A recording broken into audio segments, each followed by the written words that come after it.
was a son of the first Stuart King of Scotland described. From The Book of Arran by W.M. Mackenzie. For one, natural son of Robert II, found a place in the new hereditary sheriffdom of Bute and Arran, which was in existence at least by 1385, and among the perquisites of the office this John Stuart, the dark-complexioned or black, had corrigills in Arran.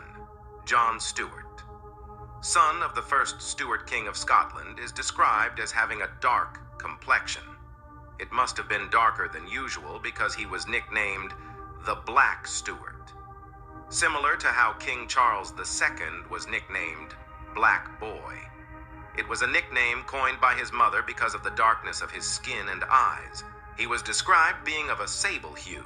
See our previous video for full context.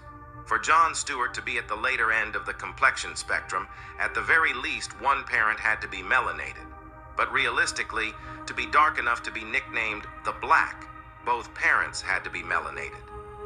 Well, so what if the Stuarts were melanated? Why is the complexion of John Stuart important? Let's read how the inhabitants of the same island of Arran, under the sheriffdom of John Stuart, were described some 300 years later, during the first years of the 1700s.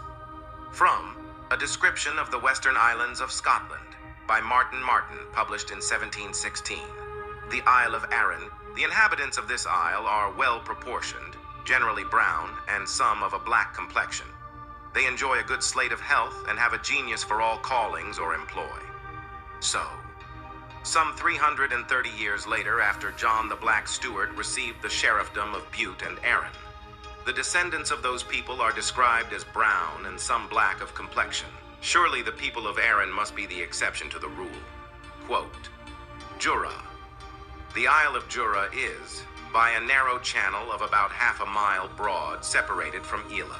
Let's jump a few pages where the author describes the physical characteristics and culture of the people of Jura. Quote, the natives here are very well proportioned, being generally black of complexion and free from bodily imperfections. They speak the Irish language and wear the plaid bonnet, like other islanders.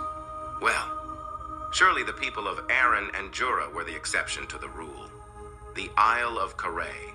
The inhabitants are all Protestants and speak the Irish language generally, there being but a few that speak English. They are grave and reserved in their conversation. They are accustomed not to bury on Friday. They are fair or brown in complexion. Right, you get the point.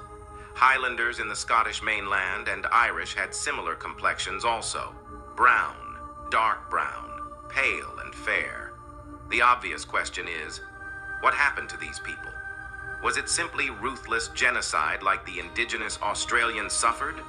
Or is it a more complex, multi-layered answer with great historical repercussions? After all we know, thanks to primary sources, religion and political alignment caused wars in Europe at this time, not mere skin color. And we know the English Civil War and the following Jacobite rebellions were fueled by religious hatred and political alignment. So what actually happened? That is exactly what we will cover next week. Like and share for more lost history. And that's why we say,